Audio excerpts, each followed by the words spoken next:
영화 재밌게 보셨죠? 네, 다들 표정이 밝으시네요. 안녕하세요. 오늘 진행을 맡을 영화평론가 이동진이라고 합니다. 네, 만나 뵙고 싶으셨을 텐데요. 감독님과 또 배우분 소개해드리겠습니다. 네, 안녕하세요. 초행 연출한 김대현입니다.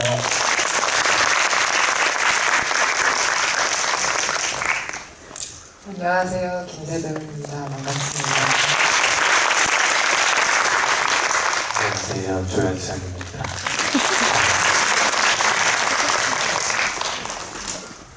네, 지금 막 영화를 따끈따끈하게 또 보시고 또 마지막이 여운이 굉장히 긴 영화라서 아마 그 연장선상에서 오늘 즐겨주시지 않을까 싶습니다. 세 분께서 말씀이 많지 않으신 타입인 것으로 제가 알고 있는데 대신에 오늘 태어나서 가장 많은 말씀을 하시는 그런 날이 됐으면 참 좋겠다 이런 또 기분을 드립니다. 일단 뭐 이제 개봉을 앞두고 있고 본격적으로 이제 진입을 시작을 하시는 것이지 않습니까? 네, 이전에 또 영화제나 이런 데서는 하셨지만요. 감독님부터 오늘 또 간단히 이렇게 관객들을 개봉 관객들을 사실상 처음으로 뵙게 되셨으니까 네, 한 말씀 해주시면 감사하겠습니다. 네. 오늘 오는데 정말 날씨가 굉장히 춥더라고요. 네, 추운데 이렇게 자리 꽉 채워주셔서 진심으로 감사드리고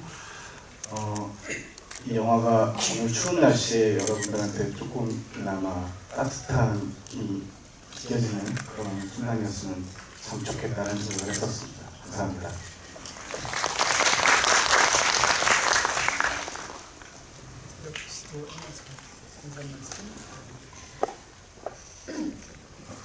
추운데 영화 보러 와주셔서 감사드리고 그리고 어떻게 보셨는지 궁금합니다. 얘기 같이 많이 해봐요.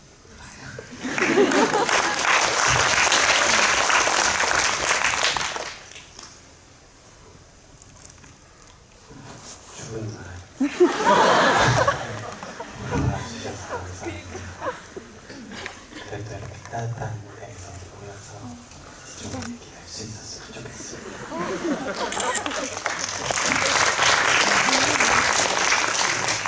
감사합니다. 저는 크게 얘기했대죠. 감독님께 먼저 말씀드리면서 시작을 하도록 하겠습니다.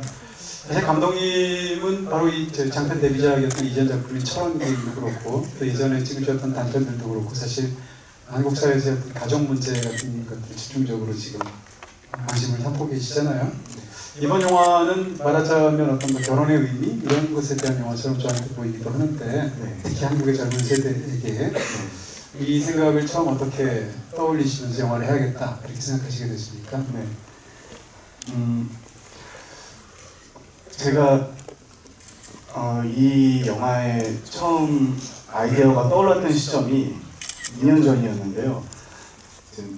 제가 그 당시에는 이제 7년 정도 연애를 하고 있는 상황이었습니다. 근데 이제 슬슬 양가에서 결혼에 대한 이야기가 오고 가는 상황이었고 그렇다고 막 억압적인 분위기는 전혀 아니었는데 어쨌든 그 뉘앙스가 조금이라도 느껴지면은 저희 두 사람이 굉장히 불편해지는 상황이 오더라고요. 그리고 생각해 봤을 때 결혼이란 게 굉장히 무겁고 커다란 벽으로 다가왔고 그리고 제 또래 친구들이나 동료들이 다 이런 불안한 감정을 함께 공유하고 있어서 이 감정으로 영화를 한번 만들어 봐야겠다라는 생각이 들었고 그리고 제가 추억을 갖고 있는 삼척과 인천이라는 공간 속에서 일출과 일몰을 담는 영화였으면 좋겠다라는 생각으로 기획하고 발전하게 되었습니다.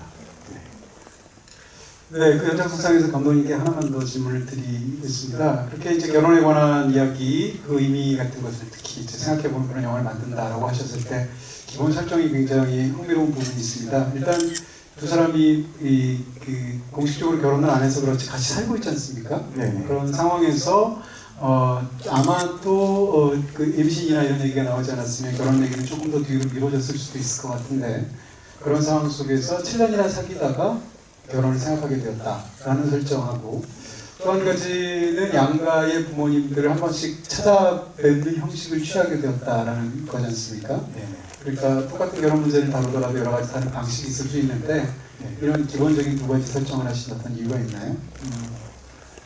그 처음에 임신이라는 그러니까 임신일지도 모른다는 어떤 그런 불안한 감정을 설정하게 됐던 거는 뭐 이 동거 커플한테 가장 크게 위기로 다가올 수 있는 관계 이 사이에서 가장 큰 위기로 다가올 수 있는 게 무엇이 있을까라고 고민했을 때 두 사람이 함께 살기도 버거운 이 시점에 누군가 하나가 더 생긴다는 아이가 생긴다는 그런 시점에 더욱 그 불안을 가중시킬 거란 생각이 들었고 그래서 그런 설정으로 진행하게 되었고요.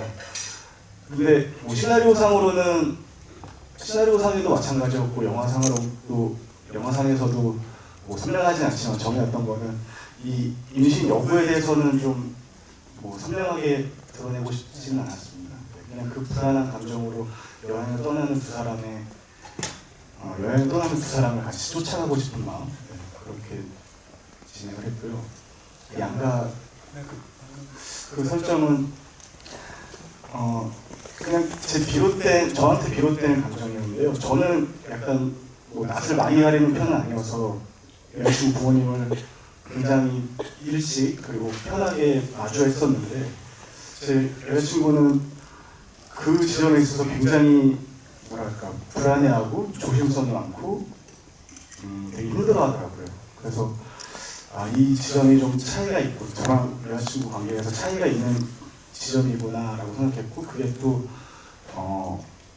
어떠한 상황에서는 또 더 불안하게 보일 수도 있겠다라는 생각으로 그런 설정을 생각했었습니다. 네.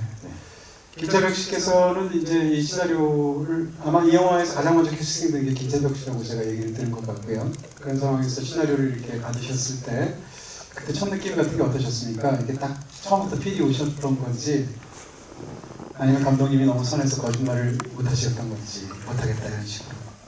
처음에 만났을 때 감독님이 원래 시나리오보다 저를 생각하면서 조금 고치셨다고 얘기하시고 그리고 또 어떤 간단한 그 줄거리를 식사를 하면서 설명을 해주시고 집에 가서 메일을 열었는데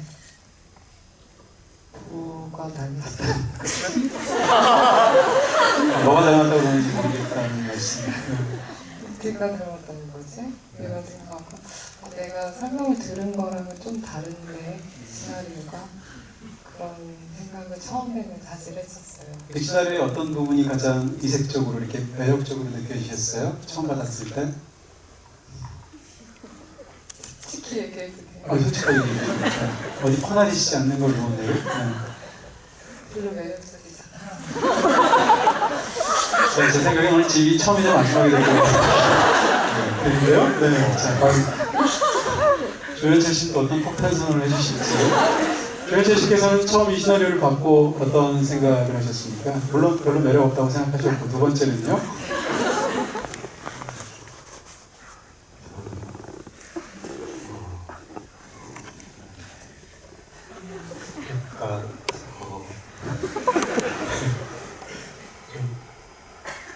무섭고 불안했어요. 시나리오 자체가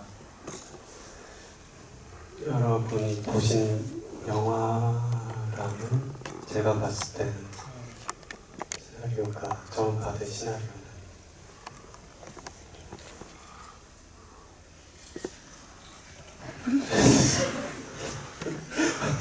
상처받으시고 오늘 같이 식사 안 하셨나 봐요. 네. 조현철 씨께 그 연장선상에서 한번 여쭤보고 싶어요. 사실 그러니까 김재벽 씨를 여러 번 뵈서 참 제가 좋아하는 배우고 감독님도 뭐 철원기획도 이 영화 두 편다 영화 참 좋잖아요. 뵙고 싶었고 조현철 씨도 굉장히 보고 싶었었거든요. 조현철 씨는 어떤 사람일까? 제가 처음에 영화에서 기억했던 건 이제 건축학개론인데 여러분 잘 아시는 홍주라는 캐릭터 있었잖아요. 나중에 차이나타운에서 나왔던.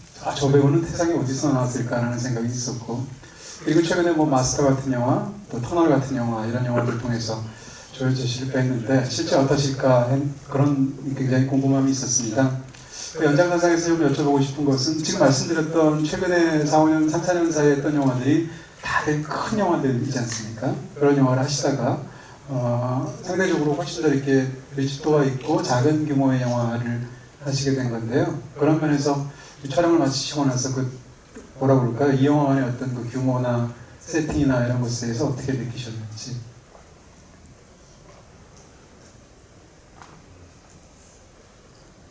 그 상업영화랑 독립영화관에 제가 체감하는 큰 차이는 없었던 것 같고요. 그냥 현장은 언제나 피곤하고 집에 가고 싶고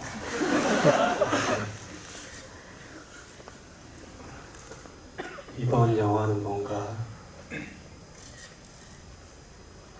감독님이랑 새벽씨랑 함께 뭔가를 그래도 좀 변화를 만들려고 그렇게 노력했던 현장이었던 것 같아요. 네. 그 연장선상에서 역시 김세벽 씨께도 질문 드리고 싶습니다. 좋은 영화 참 많이 하셨잖아요.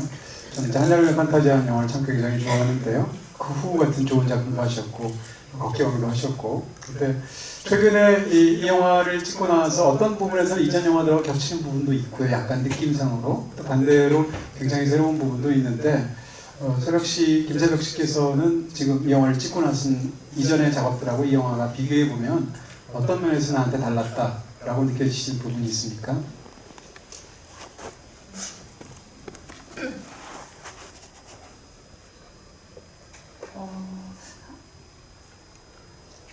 뭔가 작업, 그러니까 이번 영화 같은 경우에는 사실은 감독님도 그렇고 시나리오 제가 오늘 지브리를 하니까 저는 일차표를 되게 모아놓거나 그러거든요. 그리고 시나리오도 정확히 처음부터 좀 되짚어 보고 싶은 마음에 아무리 집을 뒤져도 없는 거예요. 생각을 애초부터 받은 적이 없어요. 그러니까 프린트로 된 거를. 일차표도 맨날 핸드폰으로 받고 거의 그랬어서 그러니까 집에 이거에 대한 어떤 실체가 하나도 없는 거예요. 그러니까 그런 영화였던 것 같아요, 정말요. 그래서 계속해서 만들어가고 근데 현장에 그러니까 감독님이 저희를 믿고 같이 이렇게 진행을 해가는 방식을 선택을 하셨는데 그것에서 오늘 책임감이 있더라고요. 그러니까 처음에는 생각을 못했는데 어쨌든 현장에 기본적으로 여자 스태프분이 거의 안 계셨어요. 그러니까 저밖에 없는 상황이고 감독님과 어떤 사람들을 모든 현장에 있는 분들을 내 생각을 설득할 때는 점점 이게 책임감이 점점 무거워지더라고요. 그래서 나중에는 감독님한테 그냥 대사를 주시면 안 될까요? 라고 얘기를 했었던 것 같아요. 그래서 그런 걸 좀 느꼈던 현장이었던 것 같아요. 네, 그 연장선상에서 이제 질문들을 계속 이 영화가 만들어진 굉장히 독특한 그런 형식적인 측면이 있어서 질문을 드리겠습니다. 근데 그 전에 먼저 감독님한테 제가 궁금한 것은 그 천원기행하고 이 영화하고 직전 작품이었던 천원기행하고 이 영화하고 결정적으로 비슷한 부분이 이제 삼척에서 벌어지는 부분이 아닐까 하는 생각을 하게 됩니다. 그 앞에 영화에서는 그 아버지가 정년 퇴임으로 나이가 드셔서 퇴임을 하는 어떤 특별한 행사가 있는데 여기서는 이제 아버지께서 환갑이고 거기서는 아버지가 이렇게 모인 자리에서 이혼을 하겠다는 폭탄 선언을 하게 되고 여기서는 또 이제 아버지께서 그런 깽판을 놓으시게 되죠. 그리고 또 하필이면 또 모여있는 가족 수도 5명씩입니다. 처음에는 이 영화를 보면서 삼촌까지 있어가지고 이번에는 6이구나 했는데 삼촌 중간에 가시더라고요. 그래서 결국 그 영화하고 똑같이 5명이 되고 그 5명도 구성이 아들 둘에 그 아들 둘 중에 한 명인 사람의 배우자이거나 혹은 배우자 후보가 될 사람을 모시고 와서 그 안에서 이제 굉장히 숨막히는 식사 시간이 벌어지는 그런 면에서 이제 두 작품이 같다고 보여지는 측면이 있는데요. 감독님께 여쭤보고 싶은 것은 그러니까 그렇게 그런 부분들을 그 영화에서도 인상적으로 하고 이번에서도 하신다는 얘기는 감독님이 그런 것을 어떤 하나의 원형 같은 걸로 생각하시는 게 아닌가 싶은데 왜 가족들이 모여서 이렇게 항상 음식도 먹기 힘들고 서로 이렇게 막 갈등이 터져 나오는 그런 상황을 감독님께서 자주 떠올리실까요? 영화에서 어떤 식사 장면을 이제 좋아하는 편인데요. 되게 좋아하는데요. 그 이유 중에 하나가 어쨌든 만드는 사람으로서 그 식사 안에서의 대화라든지 아니면 그 이미지, 공간 여러 가지가 이 가족의 모습이나 역사를 보여줄 수 있는 되게 좋은 장면이라고 생각을 해요. 그래서 식사 장면을 중요하게 생각하고 그 장면에 있어서 어떤 대화라든지 이런 거를 많이 생각하는데 그 5이라는 숫자는 사실 어떤 숫자에 집착하고 있는 건 아니지만 실제로 제가 남동생이 있는 형제 관계고 저희 부모님과 식사를 하는데 만약에 이제 지금은 와이프지만 그 당시 여자친구라든지 아니면 뭐 이렇게 5이 됐을 때 서로가 다 불편해지는 어떤 그런 게 있더라고요. 이제 여자친구 입장에서는 여자친구 입장대로 불편하고 조심해야 되고 저도 제 입장에서 어떤 말이 나올지 어떤 또 불편하게 만드는 상황으로 뭐가 변할지 근데 그런 게 자연스럽게 좀 내재돼서 그렇게 뭔가 나온 것 같고 수연이한테는 7년 동안 어쨌든 연애를 하면서 한 번도 보여주지 않았던 그 모습을 이제 처음 보여주는 상황이잖아요. 그렇기에 도대체 왜 얼마나 뭔가 그 모습을 보여주기 싫으면은 그 7년 동안 안 보여줬을까를 고민을 했어요. 그래서 아마 이런 모습이지 않을까? 이런 모습을 정말 끝까지 숨기고 싶지 않았을까? 네, 그런 것 때문에 그러면서 그 장면에서 사실 그 김찬욱 씨 연기가 굉장히 인상적인 부분이 있었습니다. 일단 어떻게 보면 아무리 집안 분위기가 쎄한 분위기라고 해도 7년 만에 처음으로 걷고 그 집에서도 아들하고 오래 사귄 그 며느리 후보라는 말도 중간에 하게 되고 근데 그 집에 가서 제일 먼저 한 일은 인사하고 나서 인사는 90도로 하지 않습니까? 그리고 제일 먼저 부침개 부치고요. 그 다음에 식사 시간에 같이 밥을 먹을 때도 찌개 떠주는 것도 이렇게 본인이 떠야 된다는 생각을 머릿속에 갖고 있어서 계속 떠주고 이렇게 안달복달하기를 굉장히 어려운 그 자체가 너무 불편하기도 하면서 그 사람들에게 너무 잘하려고 하는 그런 스타일의 연기를 하셨어요. 자세도 이제 무릎 꿇고 앉아서 식사를 이렇게 하시고 그러니까 어떻게 보면 그 장면에서 사실은 손님인 거잖아요. 손님으로 갔는데 어려운 자이긴 하나 그런 행동들을 이제 극 중에서 지영이 하게 되는데 제가 궁금한 것은 이제 이 영화의 많은 부분들을 배우에게 맡기는 방식으로 촬영이 되지 않습니까? 그 부분은 이제 잠시 후에 질문을 드릴 텐데 그렇게 연기하신 것은 서로 논의하신 결과인가요? 아니면 김세벽 씨께서 그렇게 해야 된다고 생각하셔서 그렇게 연기를 하신 건가요? 식사 장면에서의 그런 행동들? 구체적으로 여러 가지가 다 논의를 했던 건 없었던 것 같고 조금 섞여 있는 것 같아요. 이렇지 않을까라는 생각이랑 제가 누구를 만나면 하는 것들 그러니까 누구를 만나서 되게 잘 챙기는 타입은 아닌데 그래도 어쨌든 지원이라면 남자친구의 부모님이고 또 사실 어떻게 될지 정말 모른다는 그 상황에서는 잘 보이고 싶지 않을까라는 생각을 했던 것 같아요. 어쨌든 그래서 그렇지 않을까 최선을 다하지 않을까 지금 자기가 안에서 할 수 있을 만큼의 그런 생각을 했던 것 같아요. 이 초행을 보면서 이제 조현철 씨 관련해서 이렇게 영화 속의 모습이 너무 소년 같잖아요. 소년 같고 어떤 장면들 같은 것은 저런 건 다 아마 사전에 다 약속된 부분이 아니었을 것 같다라고 느껴지는 부분들도 있는데 대표적으로 지영의 부모님 댁에 인천에 있는 그 아파트에 갔다가 이제 마음 같지 않아서 지영이 밖으로 나와 속상해서 복도에서 우는 장면이 있는데 그걸 이제 보고 조현철 씨가 그 장면 어떻게 이제 자기 여자친구를 뭔가 이렇게 위로를 해줘야 되는데 어떻게 위로를 해주냐면 본인도 울어요. 근데 우는데 우는 척 연기를 하는 거죠.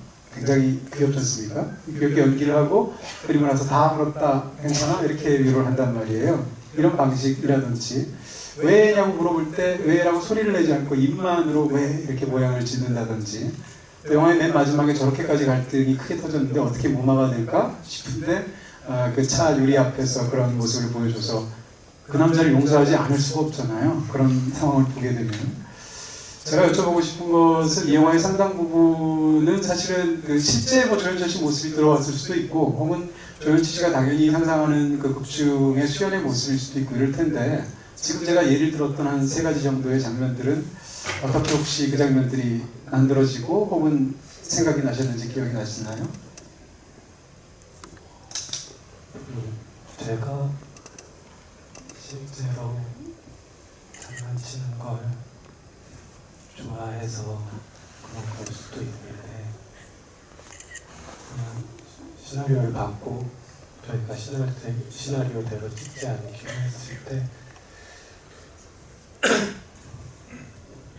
최대한 다정하게 보여야겠다. 그리고 너무 심각하지 않고 항상 유머를 잊지 말아야겠다 고 생각하고 애초에 촬영을 시작한 것도 있고 근데 가만히 생각해보면 이게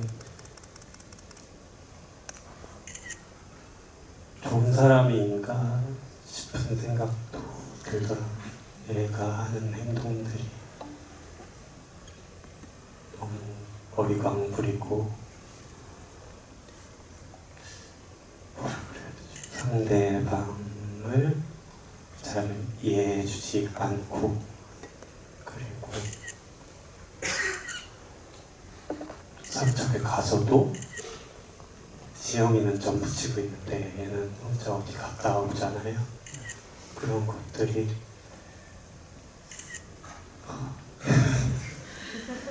약간 자기 성찰을 하게 되는 내가 좋은 사람이 아니구나.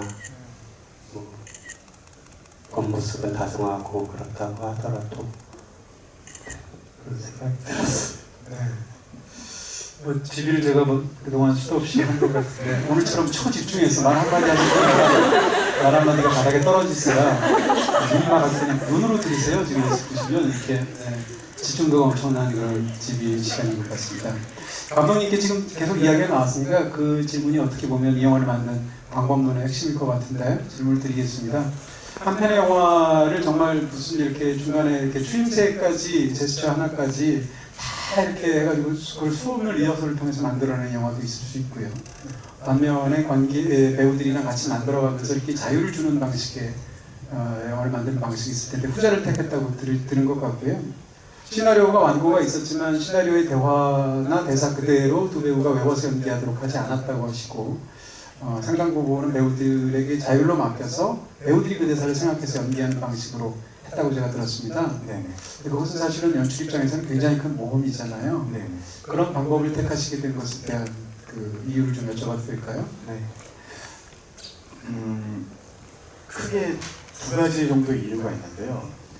이 영화를 찍기 전에 1년 전에 제가 프로듀서를 하고 장우진 감독이 연출한 춘천춘천이라는 작품을 이렇게 진행했을 때 저희 스텝이 총 3명이었어요. 그리고 트리트먼트로 시작한 영화였는데 그 영화 현장이 뭐 제가 물론 어떤 일 때문에 100%그 현장에 있었던 건 아니었지만 그 안에서 굉장히 영화적인 순간들이 많이 보이더라고요. 많이 찾게 되더라고요. 다르게 얘기하면은 저희가 예상치 못한 어떤 것들이 뭔가 마법처럼 벌어지고 있는 걸 이렇게 이제 카메라에 담기게 되는 순간들이었죠. 그래서 그 경험이 뭐 제가 연출하고 그랬던 건 아니었지만 저도 옆에서 굉장히 황홀했기 때문에 그렇게 나도 한번 진행할 수 있지 않을까라는 호기심이 하나였고요. 2번째로는 결혼에 대한 의미를 생각하는 영화였는데 그 시나리오에 대한 확신이 제가 없었어요. 뭐 아까 말씀하신 것처럼 시나리오가 별 매력적이지 않은 부분이 여기서 좀 있는 것 같아요. 많이 바꾼 것 같습니다. 그럴 리가 있나요? 원래 뒤끝이 있거나 그러지 않아요. 그 시나리오에 대한 확신이 없었고 또 더 직설적으로 말씀드리면은 그런 결혼에 대한 질문을 담고 싶은 영화였는데 그 답을 내놓고 그러니까 시나리오는 어느 정도 답이 들어간 거잖아요, 제 주관이. 근데 너무 오만하다는 생각이 들어서 이렇게 접근해서는 안 되겠다라는 생각이 들었고, 배우들과 그래서 그런 이야기를 나눴고, 그래서 아예 순서대로 진행하는 게 옳겠다. 그래서 매번 질문과 답을 매 씬마다 찾아가는 어떤 게 영화적 과정이 돼야 되지 않을까, 그런 생각으로 그런 방식을 택한 것 같습니다. 바로 그런 방식을 택했기 때문에 영화를 보고 오늘 집을 보시면 이 연장선상에서 배우들의 모습하고 이 캐릭터하고 일치하는 부분이 있는 것 같은 그런 생각이 들고요. 그런 걸 알고 영화를 봐도 굉장히 흥미롭게 느껴지는 대사들이 한두 가지가 아닙니다. 그런 걸 좀 한 가지 좀 여쭤보고 싶은데, 조연철 씨 같은 경우에 이제 어떤 대화를 하냐면 이 영화에서 이제 둘 사이에서 가장 생각지도 못했던 사건이 나온 건 이제 임신 여부인데, 그 임신이 뭐 임신된 거로 나오는지 아닌 거로 나오는지 둘이서 이제 누워서 사실 불안해서 그 얘기를 서로 하고 싶지만 대놓고 하기는 좀 그렇고, 그 상황에서 김재벽 씨가 너 진짜 임신이라면 아들이면 좋겠어, 딸이면 좋겠어, 이렇게 질문을 합니다. 거기에 대해서 조연철 씨가 뭐라고 대답을 하냐면, 요즘 타일이 붐이라는데 타일 자격증을 딸까 아니면 식당을 낼까, 이렇게 대답을 하세요. 그러니까 별로 대답하고 싶지 않다는 의도는 알겠는데 그 대답치고 너무 구체적인 대답이잖아요. 타일 붐인데 타일 자격증을 딸까 아니면 식당을 낼까라고 대답을 하셨는데, 왜 그런 대답을 하셨는지, 이거 시나리오에 있는 건 아니죠? 네, 없었습니다. 왜 그런 대답을 하셨어요?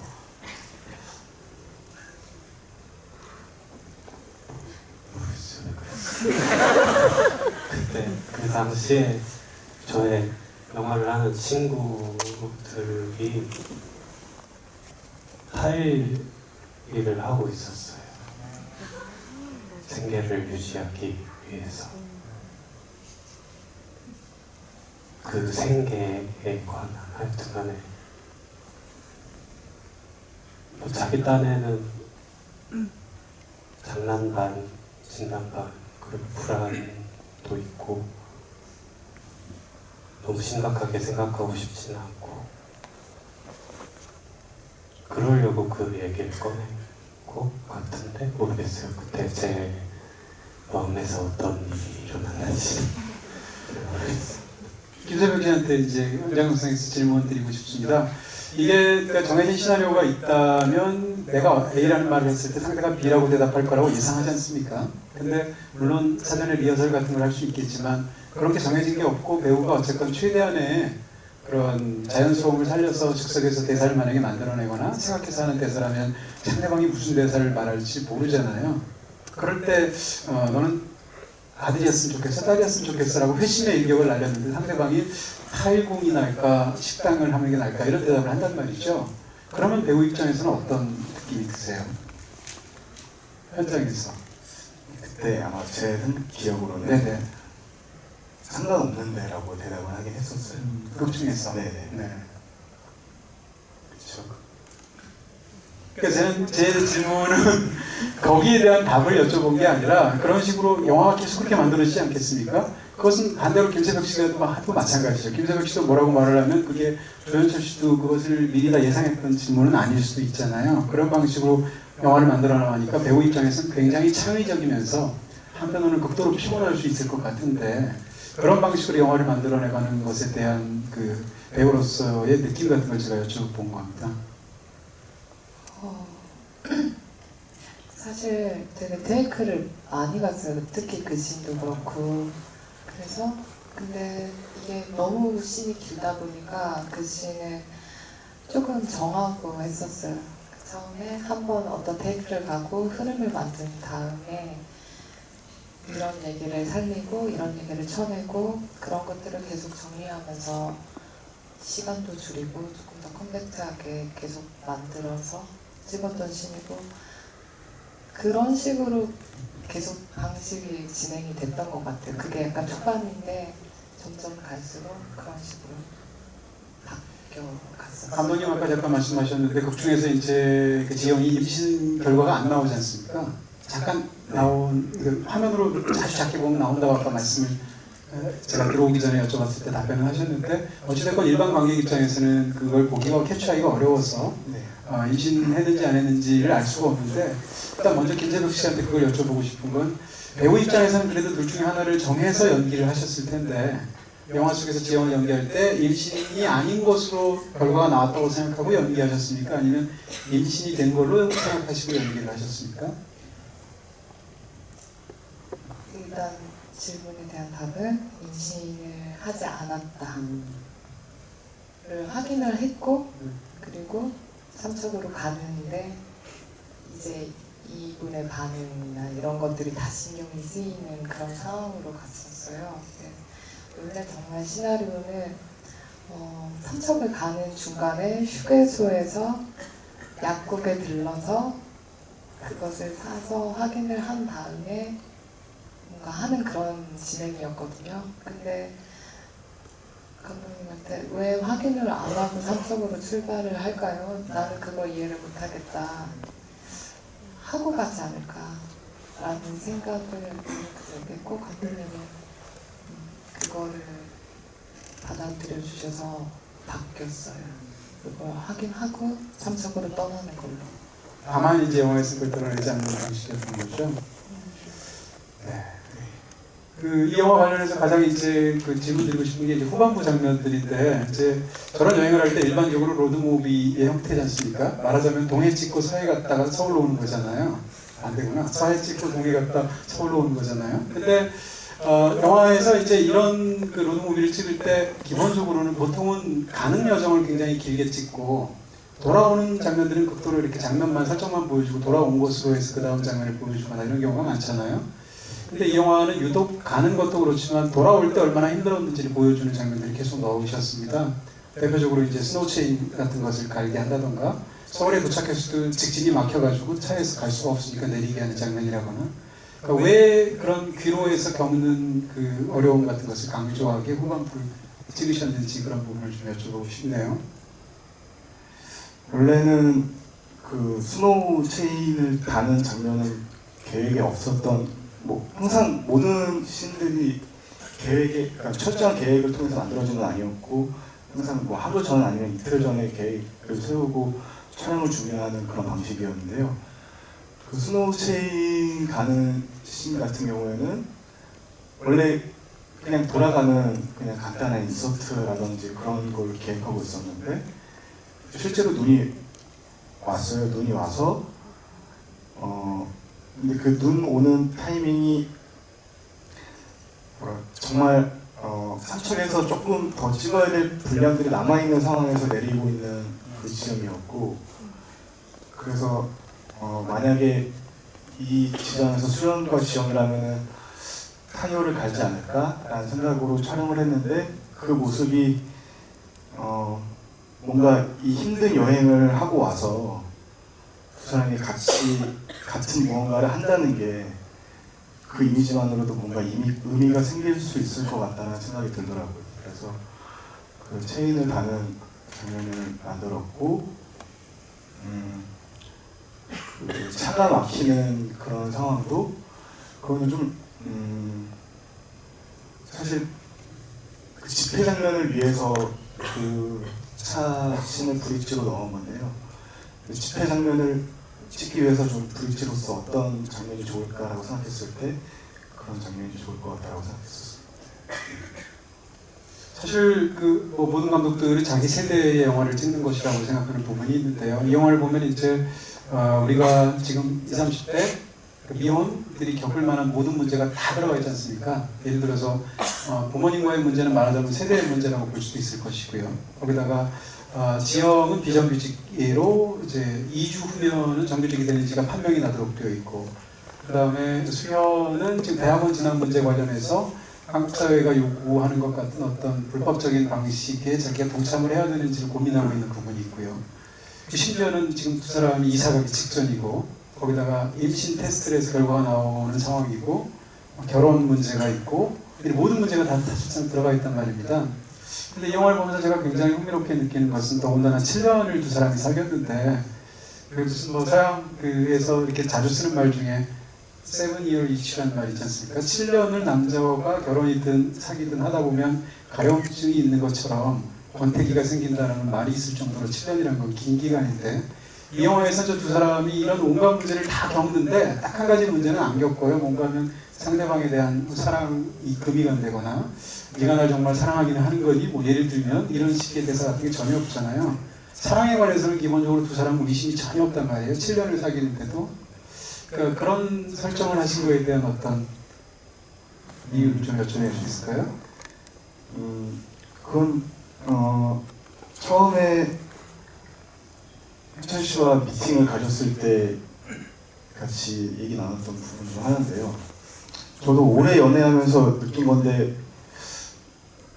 저는 권태가 없었어요. 주로 제가 많이 혼나고 반성하고 그러면 다음날 귀찮아지는 그런 상황이라서. 여기 지금 앉아 계신 건 아니죠? 아니요. 근데 그럴 수 있는 이유 중에 큰 게 무엇일까라고 얘기 나눴을 때 저희 둘 다 같은 생각인데 유머였거든요. 두 사람의 유머 코드가 잘 맞으면은 그런 것 같다. 그래서 그 부분에 대해서 좀 동의를 했고 저도 그런 캐릭터로 보여줬으면 좋겠다는 생각으로 그런 권태라는 부분은 제외하고 영화를 접근했었습니다. 네. 이게 사실 제가 드리고 싶은 질문이 굉장히 많았는데 이게 말씀들이 느리셔가지고 사실 지금 몇 개 못했는데 시간이 다 가버렸어요. 그래서 제가 질문기에 여러분들도 질문하실 것들이 너무 많을 것 같아서 제가 다 뺏을 수가 없어서 마지막으로 하나만 일단 질문 드리고 여러분께 기회를 드리도록 하겠습니다. 라스트 씬에 대해서 좀 신기하다라는 느낌도 있고 궁금한 것도 있어서 여쭤보는데요. 애초에 저 영화를 찍을 때는 저 라스트 씬을 저렇게 찍을 것을 기획할 수는 없지 않습니까? 네네. 왜냐하면 저런 작년 말에 그런 엄청난 일이 있으리라고 예상할 수는 없으니까. 네. 그리고 영화가 그 전까지는 예를 들어서 무슨 정치적인 함이라든지 이런 것들은 전혀 없었잖아요. 네. 그런 상황에서 마지막을 저렇게 찍는 것은 굉장히 큰, 어떻게 보면 그때까지 작품의 방향을 완전히 다르게 볼 수도 있게 만드는 굉장히 큰 선택이라고 저한테는 느껴지는데요. 궁금한 것은 뭔가 하면 그 장면에서 두 사람이 걸어가는 거 보면 다른 사람들은 다 이쪽으로 오는데 반대로 계속 걸어가다가 아니 사람들은 다 이쪽으로 가네 하고 반대로 걷는 그 사람들하고 맞춰서 돌아서서 걷는다는 거죠.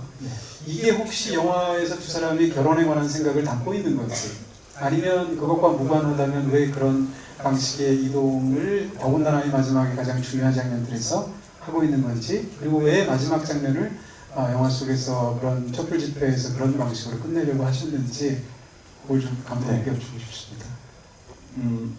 그 장면을 찍을 때 좀 고민을 굉장히 고민을 많이 했는데요. 그 이유는 섣불리 접근해서 이런 장면을 찍을 때 영화를 만드는 태도가 조금 다른 시각으로 보일 것 같다라는 우려가 있었어요. 그래서 회의도 많이 하고 저도 마음의 준비를 좀 많이 하고 그랬었는데 이 영화를 만들 때 굉장히 중요한 것 중 하나가 아까 말씀하신 것처럼 지금 시대의 이야기를 해야 된다가 굉장히 저한테 중요한 지점이었는데 그렇기 때문에 연출 방법도 배우들과 회의하면서 항상 매번 만들어가는 방법을 취했고 그랬는데 그 상황이 펼쳐졌는데 이 지점을 그냥 묵과하고 넘어갈 수가 없겠다라는 생각이 들더라고요. 무조건 찍긴 찍어야 되겠다라는 게 가장 강렬했고요. 뭐 어떻게 그 동선을 아까 말씀하신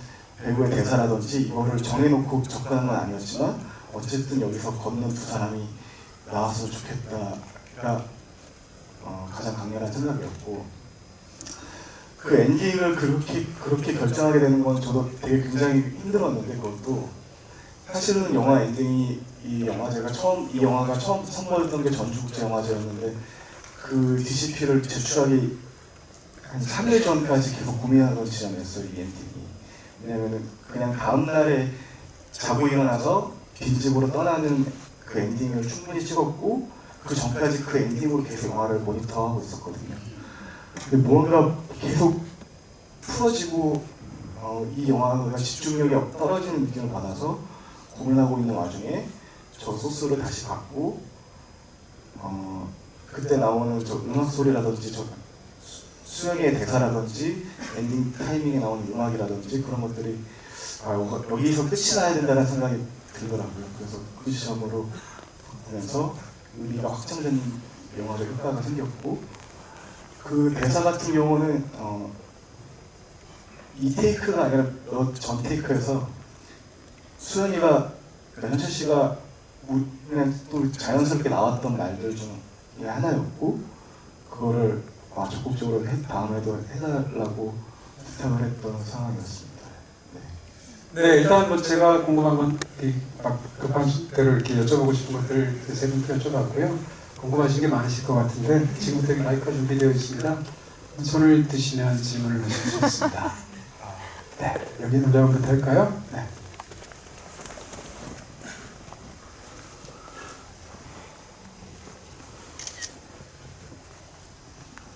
네, 영화 되게 잘 봤고요. 두 연인 사이에 대사가 침대에서 이루어지거나 또 차 안에서 이렇게 많이 이루어지잖아요.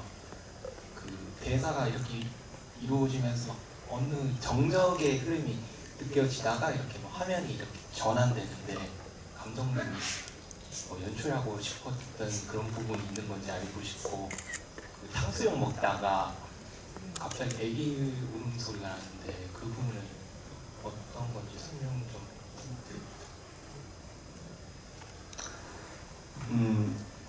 그러니까 좀 정적을 흐르고 넘어가는 그런 편집을 그냥 제 개인적으로 좋아하는 호흡의 편집인 것 같아요. 제 리듬으로. 근데 그렇게 생각하는 게 철원게임때도 그런 편집을 좀 많이 했었는데, 그러니까 저는 그 씬마다 어느 지점에서 넘어갈 때 조금 여운이 있어서 넘어가는 지점이 저한테는 그게 더 영화적인 지점인 것 같은 판단으로 했던 부분이었고, 그 탕수육 씨는 저는 그 장면이 뭐 두 사람에게 둘 중에 누구로 정한 건 아니었지만 두 사람의 꿈이라고 생각하고 영화를 만들었는데요. 그냥 단순하게 꿈으로 보인다기보다는 되게 현실일지도 모른다는 느낌으로 다가갔으면 좋겠다고 생각을 했어요. 왜냐면은 뭐 아시다시피 항상 2년마다 이사를 다녀야 되잖아요. 전세값이 계속 오르고 뭐 월세도 계속 오르고, 그래서 이 모습이 두 사람의 과거일 수도 있을 것 같고, 아니면은 뭐 조금 더 미래의 모습일 수도 있고, 그런 모습이 꿈으로 대놓고 드러나는 게 아니라 좀 현실적인 모습으로 드러나되, 또 아이가 임신이 됐을지도 모른다는 어떤 불안감이 같이 느껴졌으면 좋겠다라고 생각해서 만들었던 작품이었습니다. 저는 영화에서 이제 탕수육 먹는 장면이 나올 때마다 유심히 보는 편인데요. 영화를 잘 만드는 분들은 항상 찍먹이더라고요. 구멍은 없이. 두 분도 찍먹하셔가지고 역시 잘하시는구나 하는 생각을 했습니다. 또 질문하실 분 계신가요? 네, 저기 안경 쓰신 분 할까요?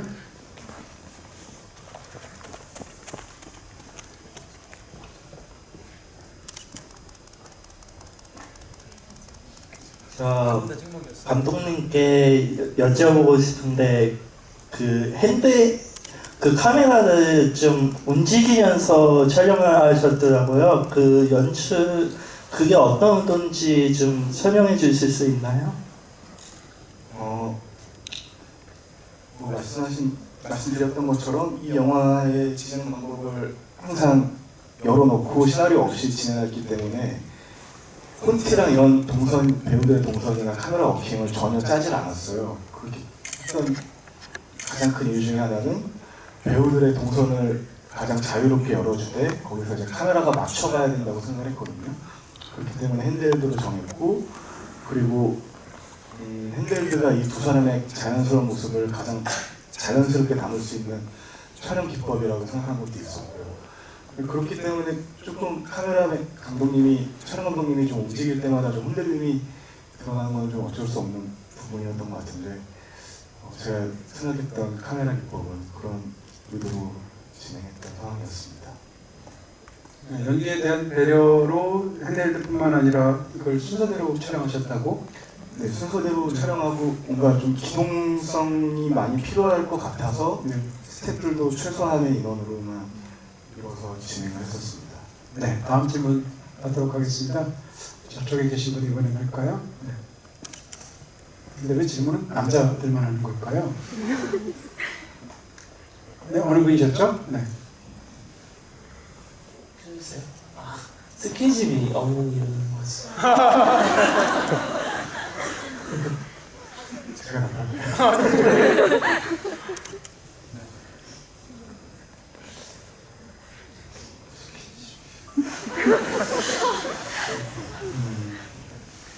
꼭 해야 된다라는 생각을 안 했기 때문에 그런 것 같습니다.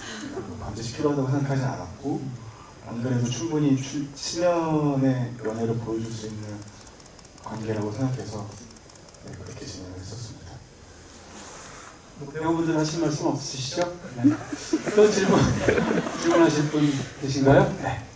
하시겠습니까? 죄송합니다. 저희 이쪽입니다.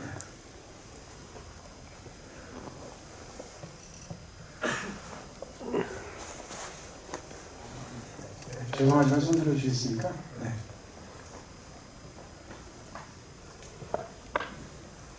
그 삼척에서 지영이가 이렇게 수연이가 뛰쳐나갔을 때 막 쫓아가서 말리고 타박하고 이렇게 다시 돌아가자고 종용을 하잖아요. 사실 그 전까지 지영이 자기 엄마와의 관계도 있고 수연이가 자기 부모나 그런 가정의 분위기를 힘겨워하는 거를 굉장히 이해해 줄 거라고 기대를 했었는데 사실 그 장면에서 지영의 반응은 조금 뜻밖이었어요. 그런데 이제 그 뒤에 진행되는 내용에서 그러니까 아기를 임신 결과가 어떻게 나왔냐고 물었을 때 그걸 왜 지금 묻냐고 분노하고 밖에 뛰쳐나가서 나는 무섭다라고 하는 장면을 봤을 때 저는 사실 지영이가 임신을 했구나. 그래서 자기가 부모가 되는 것에 대해 불안함이 있고 이제까지는 자식의 입장이었다면 부모의 입장에서 자식이 자기를 외면하지 말아줬으면 하는 그런 감정이 있구나라고 이해를 했는데 아까 두 분께서 답변을 하시면서 사실 지영은 임신을 안 한 걸로 상정을 하고 영화를 찍었다고 말씀하셨잖아요. 그러면 그 장면에서 그 지영의 행동과 대사와 이런 것들을 어떻게 이해를 해야 될지 어떻게 의도를 하셨는지 설명을 좀 부탁드립니다. 네, 좋은 질문 감사합니다. 새벽 씨나 아니면 감독님, 김새벽 배우님이 하셔도 되고.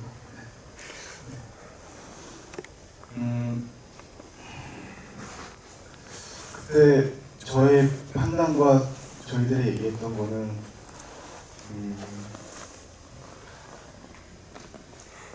일단은 수연이가 그렇게 뛰쳐나간 거에 대해서 지영이가 굉장히 실망했던 부분이라고 생각했거든요. 어쨌든 또 도망가려고 하는 모습을 보이니까.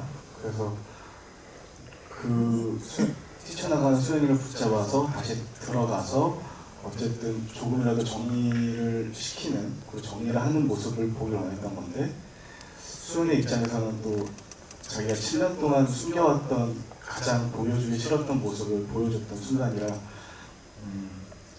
지금껏 보여주지 않았던 가장 창피한 감정이 그런 식으로 표현되었고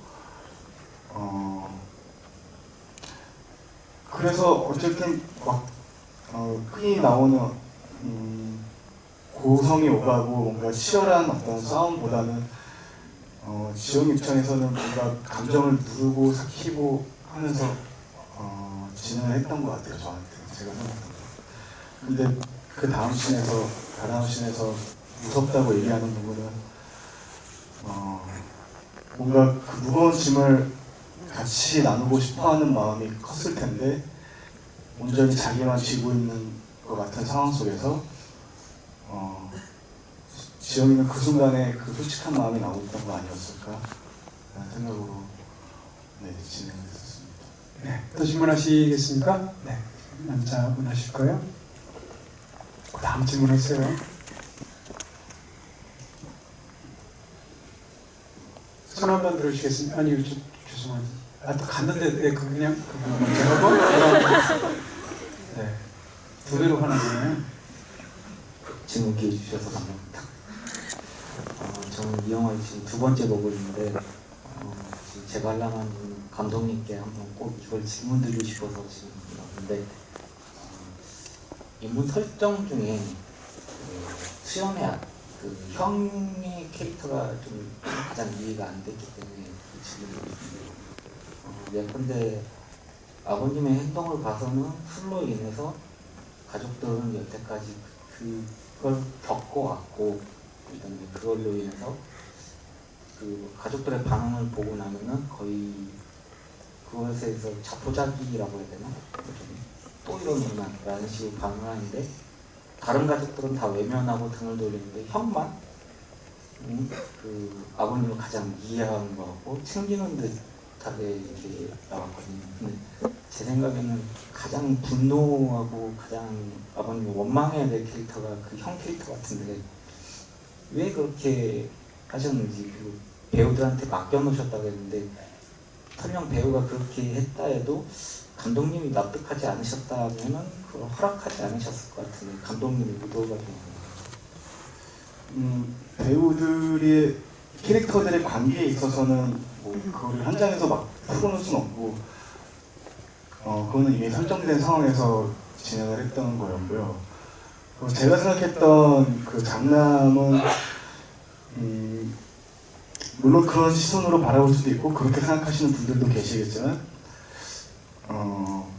뭔가 이 유교 사회에 굉장히 집착하고 있고 그런 캐릭터들 중에서 장남이라는 사람이 그런 거에 굉장히 매달리잖아요. 뭔가 자기 스스로 누가 시키지 않았지만 큰아들로서라는 어떤 자기 스스로의 책임감을 되게 많이 부여시키는데 그런 면 중에 하나라고 생각했고 그리고 아버지와 어머니가 떨어져 있는 시간을 저희는 꽤 오랜 시간으로 설정을 하고 영화를 접근했었는데 그로 인해서 그 떨어진 시간만큼 그 큰아들이 어떻게든 회복시키려고 하는 그게 컸던 상황으로 생각을 했어요.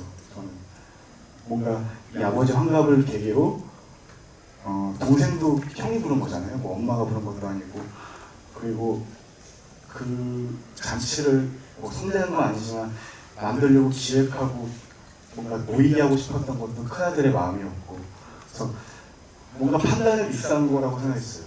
아버지가 이제 그런 모습이 안 보이겠지, 이제 변했겠지 라는 생각으로 그 잔치를 주도하고 모든 사람들을 불러 모으는 기획을 했었는데 거기서 실패한 모습이 드러난 거고 그래서 아마 가장 미안한 마음을 갖고 있는 사람 중 하나라고 생각했습니다. 네, 아까 질문하셨던 분? 네. 질문들 다 멋진 질문들만 해주시네요 오늘.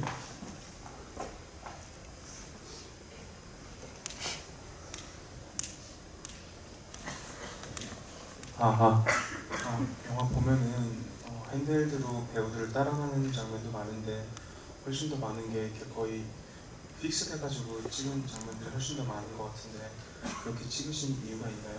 그리고 또 이렇게 OS 샷도 안 찍고 다 이렇게 투샷이나 그룹샷으로 찍었는데 그렇게 하신 이유가 뭔지 궁금합니다. 일단 사진을 다 그렇게 촬영을 했는데요. 차는 배우분들이 굉장히 고생했던 것 중에 하나였는데 인천에서 서울 갈 때도 실제 그 거리만큼 주행을 하면서 촬영을 했었고 서울에서 삼척 갈 때는 뭐 서울에서부터 촬영한 건 아니지만 저희가 춘천부터 이제 삼척으로 가는 과정을 쭉 찍었거든요. 그 휴게소에서 한 번, 두 번 쉬었던 거 빼고는 계속 그 리얼타임으로 촬영을 계속 했었어요. 근데 그렇게 촬영을 했던 이유는 또 무슨 일이 벌어질지 모르는 상황이 제가 예측할 수 없는 지점에서 뭔가 담길 것 같은 호기심이 있었고 그리고 그 전에 로케이션 헌팅을 그 차로 자주 다녔는데 그게 제 차거든요. 근데 상태가 굉장히 안 좋아요.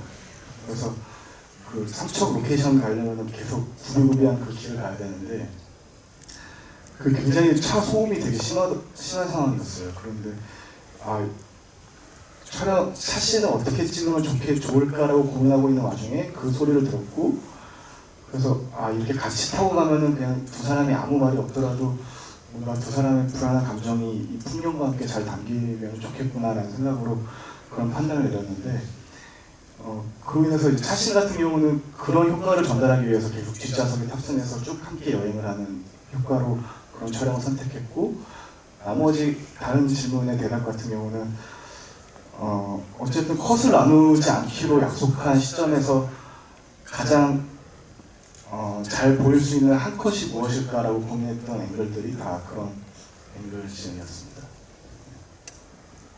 네, 즉흥 연기나 대사를 배우들에게 많이 맡기는 그런 촬영을 하기 위해서는 쇼트의 길이가 길어질 수밖에 없지 않나 뭐 이런 생각을 개인적으로 살짝 하기도 하고요. 아까 여기 계신 분? 네.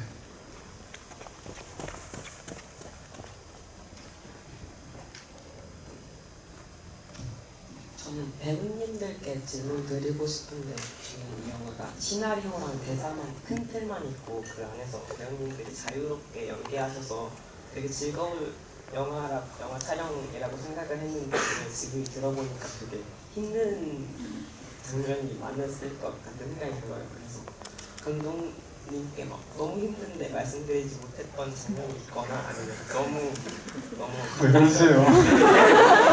너무 갑작스럽고 막 당황한 장면이 있다면 배우님들 들어보고 싶습니다. 인상적이었던 점. 여기서 할 얘기는 없는데 항상 다 힘들다고 모르겠다. 어쨌든 댄스 시대는 진짜 정말 인정하는 부분이 가장 끈기, 사회성.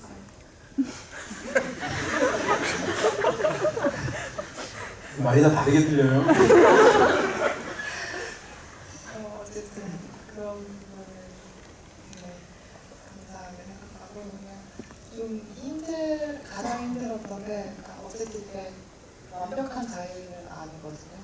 왜냐면 어쨌든 감독님이 생각하는 흐름 이런 것도 결국엔 있는 거고, 반자유에서 되는 건데, 내 의견과 내가 생각하는 지영의 의견과 감독님이 생각하는 지영과 그게 섞이는 순간이 제일 힘들었던 것 같아요. 결국에는 또 사람을 이해하는 거의 차이인데,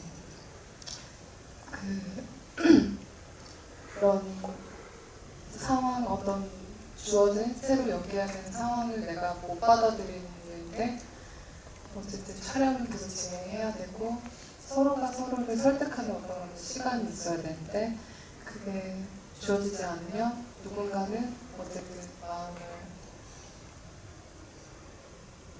각자의 어떤 지점을 스스로가 납득시켜야 되는 그런 순간들이 있으니까, 내가 알던 지영이랑 다른 행동을 해야 할 때나, 그리고 그런 순간들이 올 때가 가장 힘들었던 것 같아요. 네, 조현철 씨께서도 장면 이야기해 주시겠습니까?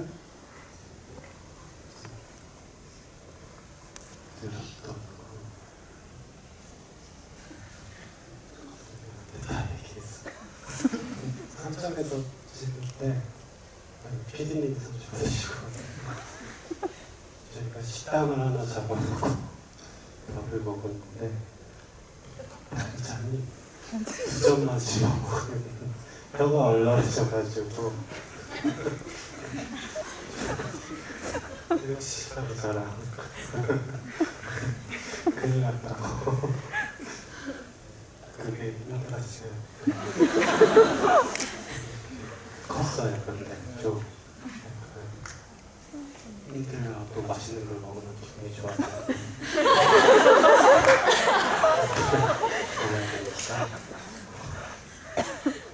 음식 힘들었다 이런 말씀. 충격적이면 감독님 너무 맛있다 그래. 진짜 맛있었던 거죠? 네, 감독님. 네, 좀 맛있게 먹었는데 어떻게 볼까요? 네, 참 아름다운 집의 첫 번째 날입니다. 자, 마지막으로 질문, 네, 화기애애하고 예쁜 질문 하실 분. 네. 남자분 하시겠습니까? 체크 입으신 것 같은데. 네. 좋네요. 아까 그 달력이 화면에 잡혔는데 2015년 9월이었던 것 같습니다. 근데 그 박근혜 촛불 집회가 열렸던 거는 작년 가을쯤이었던 것 같은데요. 이게 그래서 이걸 보면은 어떻게 보면 이게 삼척의 관계 여러 번일 수도 있겠다는 생각을 잠깐 했었다가 아까 아기 얘기하시면서 꿈이라고 말씀하셨잖아요.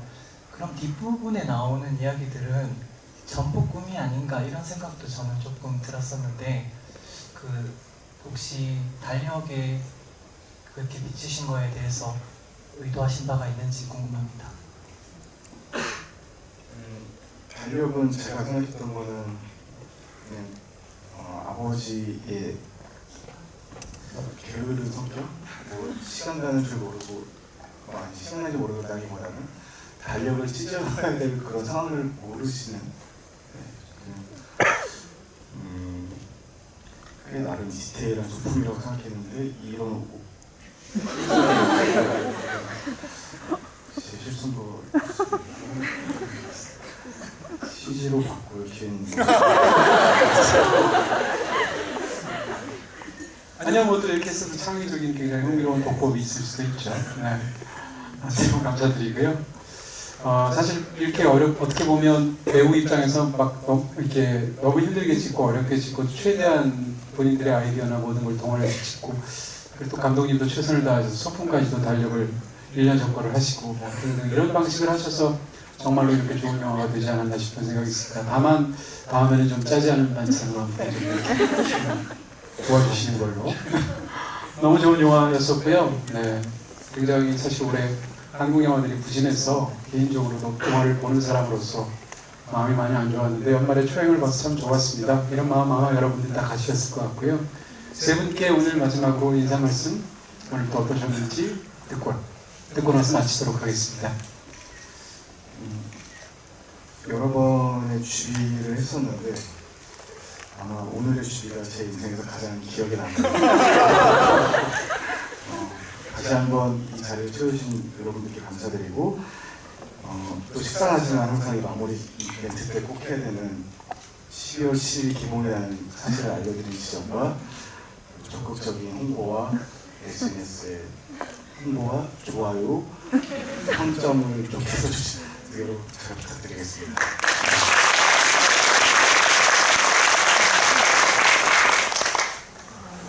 저도 기자님이 하신 것처럼 요즘에 극장에 가고 싶다는 마음을 먹게 하는 영화가 잘 없었는데 올해 정말 보고 싶은 영화를 예매를 했거든요. 그래서 영화 제목이 뭔가요? 국병. 네? 그렇게 하시라고 제가 일부러 여쭤봤더니 너무 기대가 되는데 그래서 이게 어쨌든 오늘 오해주신 관객분들도 오늘 영화 관람이 되게 기대가 됐을 것 같거든요. 근데 충분히 만족하고 돌아가시는 길이 됐으면 하는 바람이 있습니다. 감사합니다.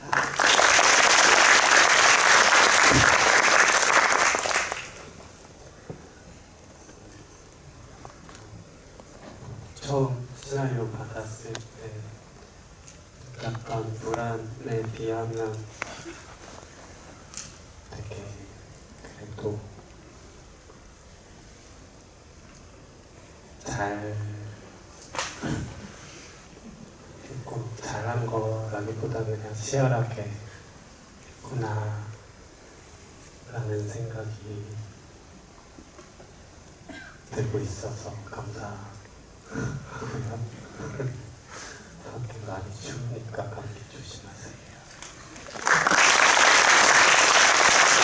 네, 마치도록 하겠습니다. 고맙습니다.